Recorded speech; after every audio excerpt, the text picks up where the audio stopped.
Cartoons, the animated frontier. These are the voyages of the Cellcast podcast. Its continuing mission to explore strange new cartoons, to seek out new animation styles and new creative storytelling methods, to boldly go where so few ever go again.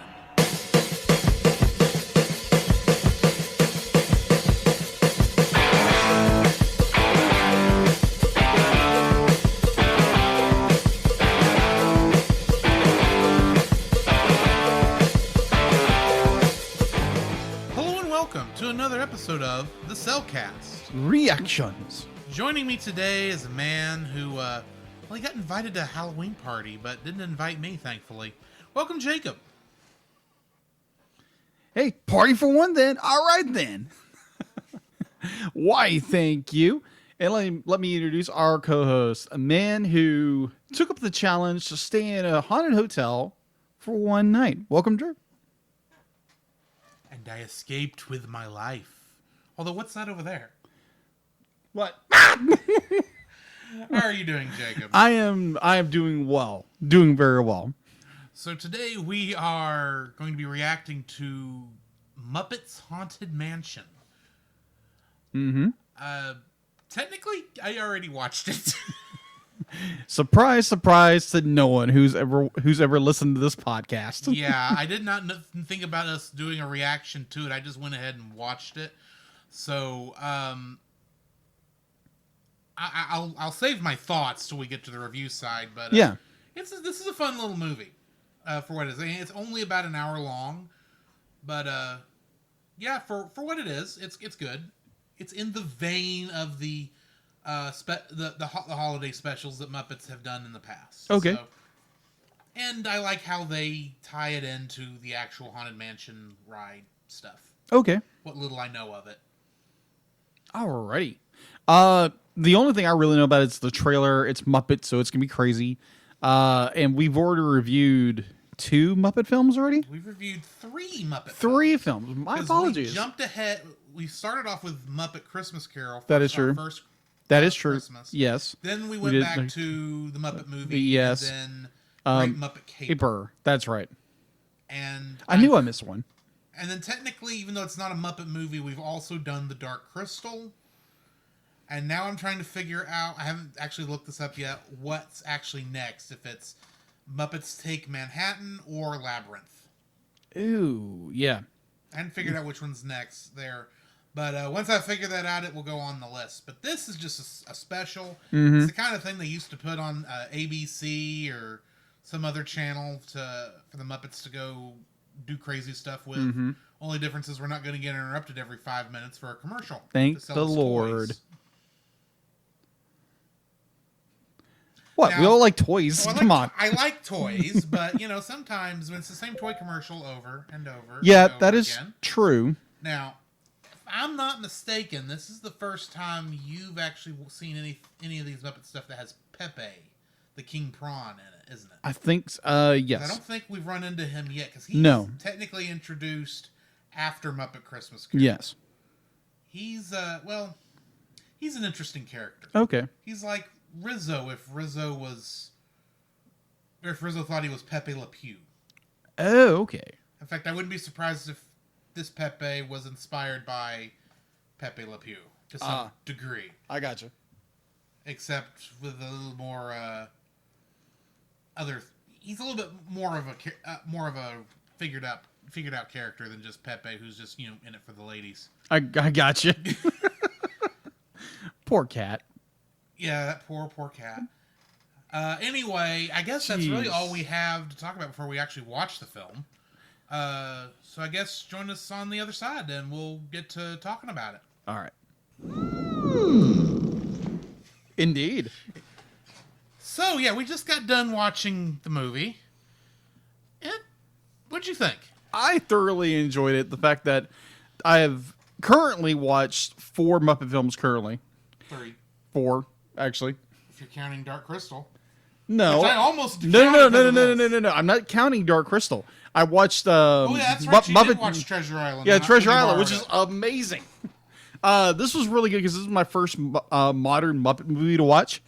And it was more shocking because watching the older ones and hearing Jim Henson as Kermit, and the new guy who does Kermit is very well. It's just kind of he doesn't quite hit it as well. I agree. Believed that since the first time I heard him. Yeah, but he still does a very good job, and he sounds like Jim Henson's Kermit.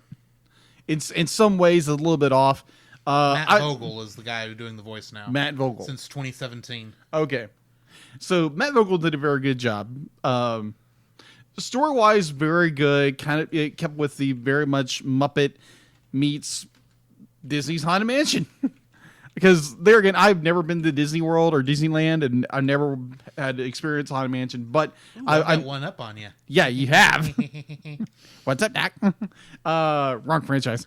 But what I understand about the Haunted Mansion and watched every little thing I could about this, be like everything. I'm one of those guys. So I like all the little tropes, seeing like the Hatbox Ghost, the Hatbox Ghost. Hatbox Ghost, played by what's the Fozzie Bear? Fozzie Bear. That's his name, Fozzie Bear. Yeah, it was like it was a wonderful film, wonderful short little film. I did have little problems with the using a lot of green screen with a lot of the. Oh, it's not green screen. Then what is it? You know the LED wall that they used for a lot of Mandalorian? Yeah. It's that. Oh, okay. And it's got problems the way they used it. Yeah, I agree. You can tell this production company does not quite know how to use it very well. Yeah. It's very obvious because you have characters who are allegedly walking through a room, and the walls and there's a little bit of parallax issuing. Yes, the walls aren't parallaxing enough. Yes. Other than that, there was obviously your ton of cameos, and just like any Muppet film, you're gonna have cameos, which are fun, and just like, oh yeah, I recognize who that is, or oh my gosh, I got this. There's person to be in this movie. Just overall, it was a fun little film. I've definitely. I can't talk tonight. I would definitely encourage people to go watch this. It's fun. I don't really. You might need to know a little bit more about Muppets because they do bring up a few things. There's a couple things which I'll get more into when we get to the spoiler part of it. For me, knowing the Muppets part far better, I didn't catch half the Haunted Mansion stuff. Oh, okay. There's a couple things I caught because I've ridden the Haunted Mansion ride at Disney World one time. Yeah. Nearly 20 years ago now. Mm-hmm. So there's a couple things I recognized, but almost everything else I know from YouTube videos. Gotcha. About Disney World. So, yeah. And there's a couple little things, but it's mostly like cool little Easter eggs more than anything else. Yeah.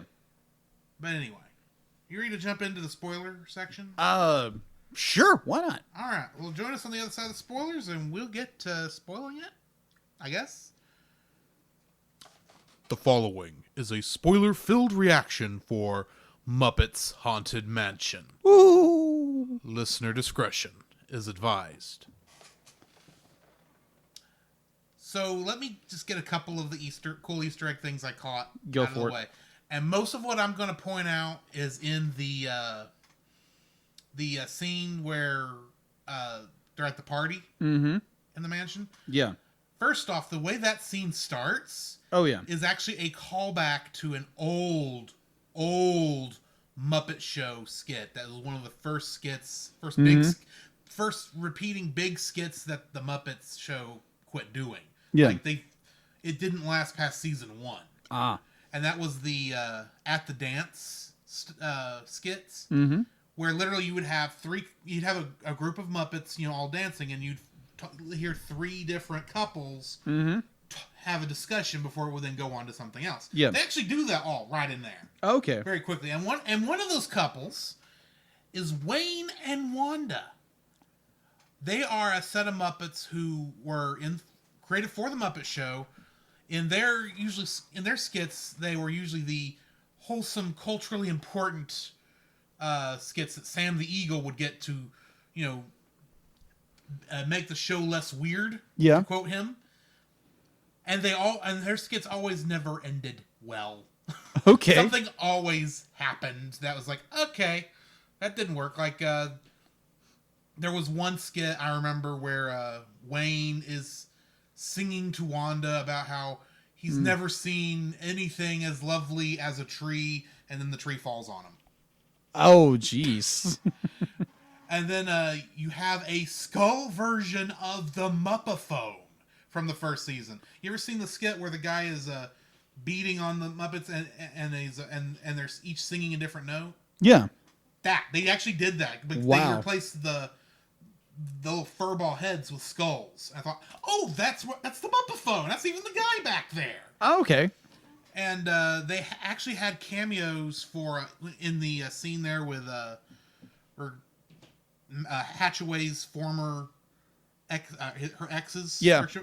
Two of them are one of them is the monkey Salmonella, which is Brian Henson reprising the role in this. I know. Really? I just checked it because he was reprising that role from Muppets Tonight that was on ABC back in the day, and his friend that was standing next to him with the green face. Yeah. Mm-hmm. That kind of talks with a Brooklyn accent. Yeah. They have never appeared except for one thing after Muppets Tonight. Really? And that thing is a quick cameo appearance in the Muppets Bohemian Rhapsody YouTube video. Okay. Interesting. They threw so many characters they didn't have to, and characters that are essentially dead.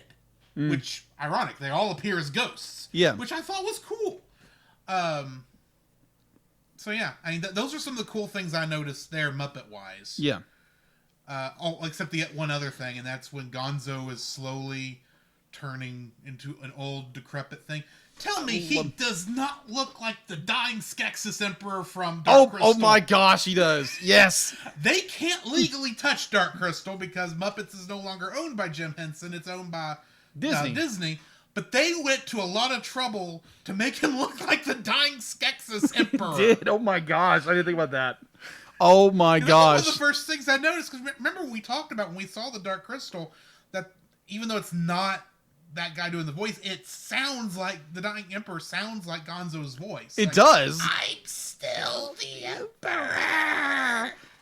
Yeah. And they actually, and I don't know if that was intentional, but it's like, he looked exactly like the Skeksis Emperor. He Dying did. Skeksis Emperor. It's like, cool. And,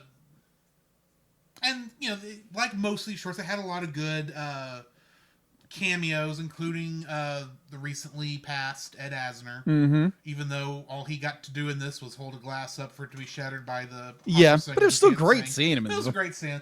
And I like Danny Trejo in there. Yeah, it was of just course. Funny. Yeah. It does feel like, though, that song where all of them are showing up when they throw in grim, grinning ghosts there and at the end, which is the song the bus sing on the ride before you go into the actual ride. I feel like that was just kind of thrown in at the last second. But I don't know. I could be wrong there. Anyway, what are your thoughts? My thoughts, it's an amazing little film. The scene that got me the most was when Gonzo is facing his fears in the mirror, that he's always the Muppets, or not Muppet, but Kermit says, be like, you don't have to be the greatest, you just gotta be Gonzo. No, he said you don't have to be Gonzo the Great to be great Gonzo.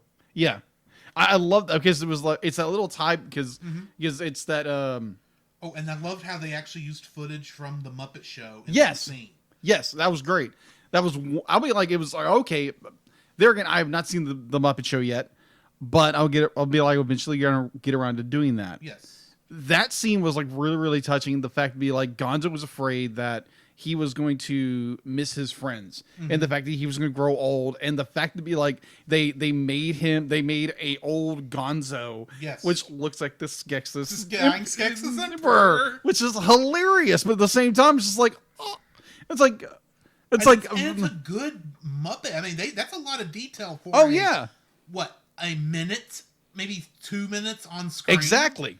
Now, yeah, it's got to technically play two different roles. And did you see as Gonzo says, "Is it just me, or are you getting old?" Yeah. you can actually see the little hairs turning white on Gonzo. Yeah, that's nuts. That's good job on that. Good job. Very on good, that. very good job. Like it was a very moving, very touching film or part. I was just like, whoa, okay, bravo Disney, bravo this, whatever company produced this. Like obviously they were working on a budget because you could tell it's so many different scenes. Yeah, like we talked about earlier, it is filmed in front of an LED wall, and sometimes, a lot of times actually, it shows. Very much so. To some degree, I can kind of let it go because you are in a haunted mansion. Yeah. So I can kind of see maybe in that environment that maybe the what's the word I'm looking for? The room wouldn't follow Euclidean geometry. Yeah, Like it warps around reality in a way. I can see some warping around reality, but it even happens before that because you can kind of see it. You can definitely see it as the limo is driving towards you at the very beginning. Yes. Oh, yeah, because the limo looked entirely fake. And they used a lot of really cheap 3D animation in some of these scenes. Yeah, agreed. Yeah, just for what the movie is, it's good. There, like you just said, like there's a lot of really cheap like animation in this, but overall, it's a really fun and in one instance very heartwarming moment. I don't got much else to say. That it's really good. Go watch it. It's really good, and it's on Disney Plus. If you ever subscribe to it, you got it's perfect timing because you got like what 15 days until exactly Halloween. So now's the time to watch it. Exactly. I mean, it'll still be there in November and December, but that's kind of the wrong time of year. True. Even though there are pumpkin spice lattes around that time of year. Yeah, true. And that comes up in this. Yes. For like a short second. Yes, it does. So, yes, it does. Anyway, I guess that's going to be it. I don't know, unless you got something else. Highly recommended. Would you? Yeah. I mean, it's not the greatest Muppet special I've seen, but it's a good one. Yeah, I would definitely agree. They need to put more Muppet specials on here, but they haven't yet, unfortunately. Yeah. There's a lot of good classics in there. Like the Muppets Go to Walt Disney World.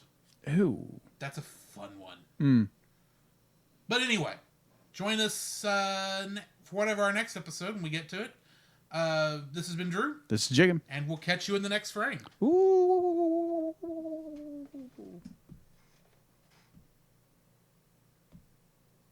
Play, dang you. Come, Jacob, we must prepare for next week. Prepare for what, Drew? The same thing we do every week, Jacob. Record a podcast! Oh, boy. So where can they find you, Jacob?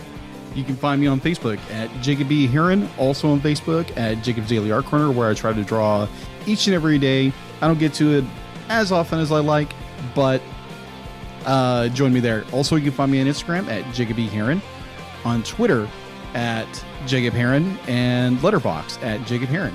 So where can they find you, Drew? You can also follow me on Letterboxd at ggeorge759, Facebook as Drew Dodgen, my Facebook page where you can see pictures I've taken at Drew's Photo Bin. You can also follow me on Twitter at ggeorge759. You can email us at thecellcastpodcast@gmail.com. You can also follow us on Twitter at cast_cell. You can follow us on Twitch at twitch.tv/thecellcastgaming.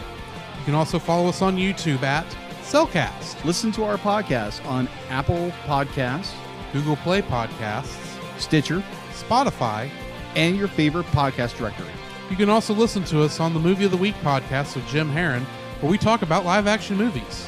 And remember, Cell is a single L.